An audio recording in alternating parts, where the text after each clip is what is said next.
Mac mini M4 internal SSD ఎలా change చేయాలి, దాని అడ్వాంటేజెస్ ఏందనేది మనం ఒక వీడియో చేశాము. అయితే చాలా మంది రిక్వెస్ట్ చేసేది ఏంటంటే ఇంటర్నల్ ఎస్ఎస్డి ఒకటే కాకుండా దానికి మంచి ఎన్క్లోజర్, అంటే ఎస్ఎస్డికి ఒక మంచి ఎక్స్టర్నల్ ఎన్క్లోజర్ ఒకటి చెప్పండి అన్న అని చెప్పేసి రిక్వెస్ట్ చేశారు.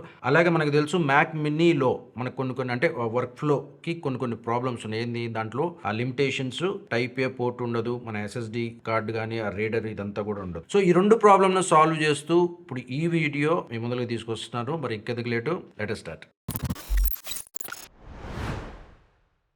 Hi everyone, welcome to KM Creative Zone. This is Kishore Masiti. మనం ఇంట్రోలో చెప్పినట్టుగా మన మ్యాక్ మినీ M4 కి ప్రాపర్ ఎస్ఎస్డి ఎన్క్లోజర్ తో పాటుగా మనకి ప్రాపర్ యూఎస్బి హబ్, ఈ రెండు కలిపి సొల్యూషనే మినీ సోపూరు. ఓకే, అది కొంచెం ప్రొనౌన్సియేషన్ మనకి అర్థం కావట్లేదు, బట్ ఇప్పుడు మన దగ్గర రెండు హబ్స్ ఉన్నాయి with SSD enclosure. Two different options లో ఉన్నాయి.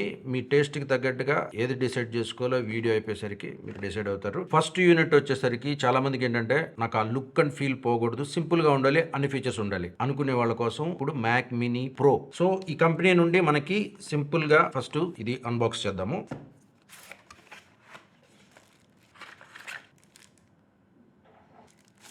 సో లుక్ చూస్తే మనకి నిజంగా ఫినిషింగ్ చాలా బాగుందండి. యాక్చువల్గా మ్యాక్ మినీతో పాటుగా ఇది కూడా తయారు చేసినట్టుగానే ఉంది. మన మ్యాట్ ఫినిషింగ్ లో చాలా బాగుంది. యాక్చువల్లీ నేను ఫొటోస్ లో చూసినప్పుడు ఎంత కాదనుకున్న థర్డ్ పార్టీది కొంచెం థర్డ్ పార్టీ లాగే ఉంటుంది అనుకున్నాను, బట్ చాలా స్లీక్ గా స్లిమ్ గా విత్ మ్యాటీ ఫినిష్ తో మనకి ఎస్ఎస్డి, మైక్రో ఎస్ఎస్డి అను పెద్దది మళ్ళీ ఎస్ఎస్డి, కీబోర్డ్ మౌస్ కూడా టైప్ ఏ పోర్ట్స్, అది కూడా బాగుంది. HDMI port and audio Jack, దీనికి కనెక్ట్ చేసి కూడా మనం ఆడియో జాక్ చేయొచ్చు. సో మెయిన్ మనకి పవర్ సాకెట్ టైప్ సి తో మనకి ఇచ్చారు. సో దీని నుండి మనకి మ్యాక్ కి కనెక్ట్ చేసుకోవచ్చు. కేబుల్ కూడా మనకి చాలా స్ట్రాంగ్ గా ఉందండి. సో బ్రేడెడ్ కేబుల్ లాగా మనకి కొంచెం ఈ టెక్స్చర్ తో వస్తుంది అనమాట. సో టైప్ సి కూడా క్వాలిటీగా ఉంది. మీకు తెలుసు మనకి పవర్ బటన్ కింద ఇచ్చాడు కాబట్టి మనకి ఆ పవర్ బటన్ ఆన్ చేసుకోవడానికి మనకి ఆ గ్యాప్ కూడా ఇచ్చాడు. మెయిన్ గా మన ఈ హబ్ నాకు బాగా నచ్చి నేను ఎందుకు చేస్తానంటే ఈ వీడియో, మనకి డిఫాల్ట్ గా దీంట్లో సపరేట్ గా ఎన్క్లోజర్ కొనాల్సిన అవసరం లేదు. మన ఎస్ఎస్డి, NVMe SSD మనం దీంట్లోనే పెట్టేసుకోవచ్చు.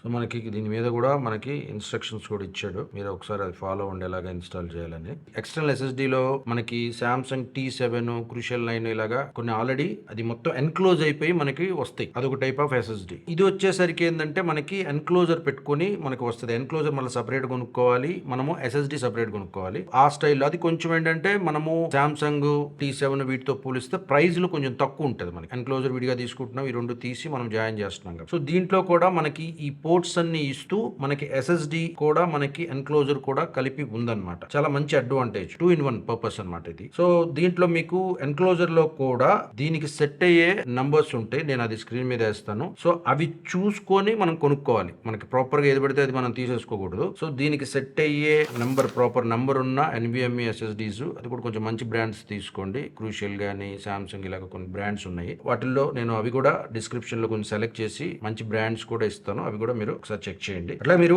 ఎస్ఎస్డి కొనుక్కున్న తర్వాత దీనిపైన మనకు ఒక స్టిక్కర్ లాగా ఇచ్చాడు అనమాట. ఇది ఎందుకు అంటే గనక ఇన్స్టాల్ చేసిన తర్వాత ఇక్కడ ఒక స్టిక్కర్ ఉంది కదా, ఈ స్టిక్కర్ ని మనం తీసేసి పీల్ చేసేసి వెనకాల ఆ ఎస్ఎస్డి ఇన్స్టాల్ చేసిన తర్వాత మీరు దీనిపైన ఇలా పెట్టాలన్నమాట. ఇది ఏంటంటే కొంచెం స్పాంజ్ లాగా ఉంది కదా, బేసికల్ గా మనకి ఎస్ఎస్డి థిన్ గా ఉంటాయి. సో దట్టు మనం 4K వీడియో ఎడిటింగ్ కానీ ఇలాగా కొంచెం లార్జర్ ఫైల్స్ తో మనం ఎడిట్ చేసేటప్పుడు హీట్ అవుతుంది. జనరల్ గా నా ఎస్ఎస్డి కూడా అది హీట్ అవుతుంది. సో లోపల మనకి దీన్ని హీట్ డిసిపేషన్ కోసం దీని మీద పెట్టేసేసి సో మనము దీన్ని క్లోజ్ చేయాలన్నమాట. ఇది సో ఇన్స్ట్రక్షన్స్ కూడా మీకు ఇక్కడ ఉన్నాయి, ఒకసారి చూసి దీన్ని క్లోజ్ చేసేసుకుని పెట్టుకొని మీరు కనెక్ట్ చేస్తే ఆబ్వియస్ గా మనకి కనెక్ట్ అయిపోయి ఎస్ఎస్డి రీడ్ అవుతుంది. గ్రిప్స్ కూడా బాగుందండి మనకంటే. ఇప్పుడు మనము టేబుల్ మీద మనం అలా పెట్టినప్పుడు కూడా ఈజీగా మూవ్ అవ్వకుండా ప్రాపర్ గా గ్రిప్పీగా ఉంది. ఇంకోటి గుర్తుపెట్టుకోవాల్సింది ఏంటంటే ఇంటర్నల్ ఎస్ఎస్డి లాగా ఉండదు, ఇది ఎక్స్టర్నల్ ఎస్ఎస్డి లాగా మనకి అక్కడ చూపిస్తుంది. మీరు NVMe లోపల ఇంటర్నల్ గా పెట్టినా సరే అది సిస్టమ్ బేస్డ్ కాదు. సో ఇది ఎక్స్టర్నల్ ఎస్ఎస్డి లాగే మనం కనెక్ట్ చేస్తే ఎలా ఉంటుందో అలాగే మనకి మన డెస్క్టాప్ మీద ఒక ఎస్ఎస్డి ఎక్స్టర్నల్ గానే చూపిస్తుంది. నెక్స్ట్ మోడల్ వచ్చేసరికి Mac mini M4 mini 218B Pro. ఇది వచ్చేసరికి మనకి స్టాండ్ ఫామ్ లో వస్తుంది అనమాట. అది వచ్చేసరికి మనకి దాంట్లోనే అలా కూర్చునేటట్టుగా వస్తుంది. స్టాండ్గా అంటే మనకు దాన్ని కరెక్ట్ గా ఇన్సర్ట్ చేసుకోవడానికి ఉంది. డిఫాల్ట్ గా దీనికి మనకి టైప్ సి పోర్ట్ కూడా ఇచ్చేసాడు అనమాట. ఈ స్టైల్ కావాలి అనుకున్న వాళ్ళు మనం దీనికి వెళ్ళొచ్చు. అలాగే దీనికి పక్కన మళ్ళీ మనం ఏదైనా మొబైల్ కానీ ఏదైనా లాగా పెట్టుకోవడానికి కూడా స్టాండ్ లాగా కూడా ఉందన్నమాట దీంట్లో. దీనివల్ల అడ్వాంటేజెస్ ఏంటంటే మనకి ప్రాపర్ గా మ్యాక్ మినీకి బెటర్ ఎయిర్ ఫ్లో ఒకటి ఉంటుంది. అలాగే మనకి స్పేస్ కూడా సేవ్ చేసి కొంచెం నీట్ గా ఉంటుంది మన డెస్క్. ప్రస్తుతానికి ఏంటంటే ఎన్విఎంఈ ఎస్ఎస్డి లేదు. సో దానివల్ల మనం ఏం చేద్దామంటే సేమ్ స్పీడ్ లో నా దగ్గర ఉన్న SSD తో దీనికి కనెక్ట్ చేసి లైవ్ లో దీని speed performance read and right ఎలా ఉందో మనం ఒకసారి చెక్ చేద్దాం. మెయిన్ ప్రాబ్లం వచ్చేసరికి మనకి SD కార్డు రీడర్ లేదు కాబట్టి SD కార్డు చెక్ చేద్దాం, స్పీడ్ ఎలా ఉందో ఒకసారి చూద్దాము. సో నో నేమ్ అని ఉంది కదా, ఇదే మనకి SD కార్డ్ అనమాట. స్టార్టింగ్లో స్పీడ్ ఎక్కువ ఉంది, స్లోగా మనకి 120 130 ఆ రేంజ్లో పడిపోతూ వస్తుంది. సో ఇంకోటి ఏంటంటే మన SD కార్డు కెపాసిటీ అది V3 V2 అని చెప్పేసి అది కూడా ఉంటుంది. ప్రాపర్గా ఎజెక్ట్ అవ్వకుండా మీరు తీస్తే కనుక కరెక్ట్ అయిపోద్ది. ఒకసారి నాకు ఆ ఎక్స్పీరియన్స్ ఉంది. 95 MB/s. సేమ్ రిజల్ట్స్ ఆల్మోస్ట్ మీకు ఇక్కడ స్క్రీన్ షాట్ చూస్తే 94 MB/s వచ్చింది మనకి. ఏదైతే మన హబ్ నుండి దీనికి కనెక్ట్ చేశాను. సో సేమ్ స్పీడే మనకి SD కార్డు కూడా రీడర్ బాగానే ఉంది. Vivo plus Samsung the micro SD card. So మనకి ఇక్కడ వీళ్ళు చెప్తుంది వచ్చేసరికి 160 MB/s up to transfer speed. ఇది ఆల్మోస్ట్ 160/s. సో ఇంకోటి గమనించింది ఏంటంటే మైక్రో SD కార్డు దీన్ని మనం స్ట్రైట్గా పెద్దది SD కార్డు పెట్టినట్టుగా కాకుండా రివర్స్ చేసి ఇన్సర్ట్ చేస్తే డిటెక్ట్ అవుతుంది. అది కూడా చూసుకోండి ఒకవేళ. సో లేకపోతే పిన్స్ అవన్నీ కూడా డ్యామేజ్ అయిపోతాయి. ప్రో ఉంది కదా ఈ హబ్లో వచ్చేసరికి మనకి ఒకటే టైప్ సి ఉంటుంది. ఆ టైప్ సి మరియు మ్యాక్ కనెక్ట్ చేస్తే మిగతాది టైప్ సి కావాలనుకుంటే మెయిన్ మ్యాక్కే యూజ్ చేసుకోవాలి. సో దీంట్లో నేను ప్రో దాంట్లో మనకు ఒక చిన్న మైనస్ లాగా నాకు అది ఒకటి అనిపించింది. బట్ స్లీక్గా ఉంది. మిగతాయి అన్నీ కూడా మనకి వర్కౌట్ అయిపోతాయి. మ్యాక్ మినీ ప్రోలో మనం టెస్ట్ చేయలేకపోయాం, ఎందుకంటే దాంట్లో టైప్ సి ఒకటే ఉంది కాబట్టి అది మ్యాక్ మినీకి హబ్కి కనెక్ట్ అయిపోయింది. బట్ దీంట్లో మనకు 218B అనే మోడల్ ఉంది కదా, మనకు వర్టికల్గా స్టాండ్ ఉండే టైపు. దీంట్లో మనకి అడిషనల్గా ఎక్స్ట్రా మనకి type C 10 Gbps/s type C port ఉంది. టైప్ ఏ పోర్టు 10 Gbps/s రెండు ఉన్నాయి అనమాట. మీకు ఫ్లెక్సిబిలిటీ ఉంది. మనకి ఎలాగ ఇంటర్నల్ లేదు కాబట్టి ఎక్స్టర్నల్ సేమ్ కెపాసిటీ ఉన్న SSD నా దగ్గర సామ్సంగ్ ఉంది. అది ఒక్కసారి స్పీడ్ టెస్ట్ చేస్తే అసలు దీని వ్యవహారం మొత్తం మనకు తెలిసిపోతుంది. సో డిటెక్ట్ అయింది. బ్లాక్మ్యాజిక్ స్పీడ్ టెస్ట్ యాప్కి వెళ్ళి టార్గెట్ డ్రైవ్ని సెలెక్ట్ చేద్దాం. T7 open start.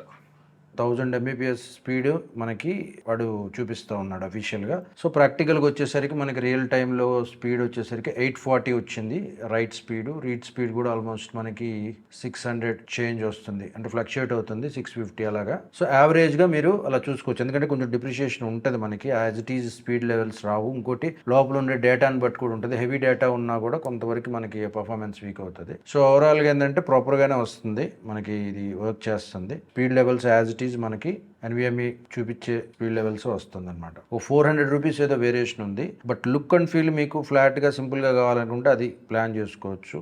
లేదు అనుకుంటే దీంట్లో అడిషనల్గా ఎక్స్ట్రా పోర్ట్స్ ఉన్నాయి. సో మనం ఇది ప్రిఫర్ చేయొచ్చు. 400 రూపీసే కాబట్టి ఆటోమేటిక్గా మీకు నాకైతే ఇదే కొంచెం బెటర్గా అనిపిస్తుంది. సో ఏదో కొంచెం స్టైలిష్గా వర్క్ పెట్టుకోవచ్చు కాబట్టి. సో అది మనకి పర్ఫార్మెన్స్ అండ్ పోర్ట్స్ విషయంకి వచ్చేసరికి మీ నీడ్స్కి తగ్గట్టుగా మీరు ఏది సెలెక్ట్ చేసుకోవాలో సెలెక్ట్ చేసుకోండి. సో నేను దాని మొత్తం లింక్స్ అన్ని కూడా మన డిస్క్రిప్షన్లో ఇస్తాను. సో అలాగే ఇప్పుడు ఆఫర్లో కూడా ఉంది. బేసికల్గా వచ్చేసరికి 9000 అలా ఉంది. సో ఇప్పుడు వచ్చేసరికి 6000కి ఈ హబ్ అనేది వర్త్ఫుల్ అండి. ఎందుకంటే నేను కూడా అంతకుముందు ఓన్లీ హబ్ వరకే బిల్కిన్ హబ్ అనమాట ఇట్లాగా. సో మన మ్యాక్ బుక్ ప్రో కానీ వీటన్నిటికి కూడా కంపల్సరీ మనకి ఓన్లీ టైప్ సి తోనే ఎక్కువ ఉంటాయి కాబట్టి టైప్ ఏ పోర్ట్ కానీ SD కార్డ్ రీడర్ ఇవన్నీ కూడా అడిషనల్ క్యారీ చేసేవాడు. సో దీని వల్ల అడ్వాంటేజెస్ ఏంటంటే మనకు ఒకవేళ మ్యాక్ మినీతో పాటే ఉంటాయి. ఒకవేళ ఒక్కొక్కసారి దాన్ని తీసుకెళ్లి ఏదో బ్యాగ్ లో పెట్టి ఇంకో చోటు పెట్టి మనం ఒక్కొక్కసారి అవసరమైనప్పుడు మనకి అది కనపడదు. సో ఇన్బిల్ట్ గా సిస్టమ్ తో పాటు ఉంటే అంటే PC లాగా మనకి మొత్తం సెటప్ లాగా ఉంటది అనమాట. అలాగే లుక్ అండ్ ఫీల్ కూడా మనకి బాగుంటది. మొత్తానికి ఇది వర్తి ఏంటంటే ఈ ప్రైస్ కి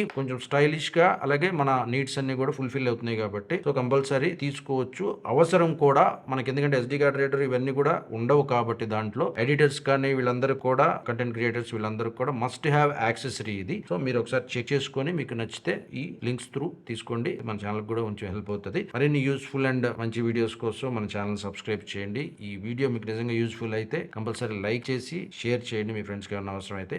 థ్యాంక్ యూ వెరీ మచ్ అండి. This is Kishore Marsetti. Keep watching KM Creative Zone.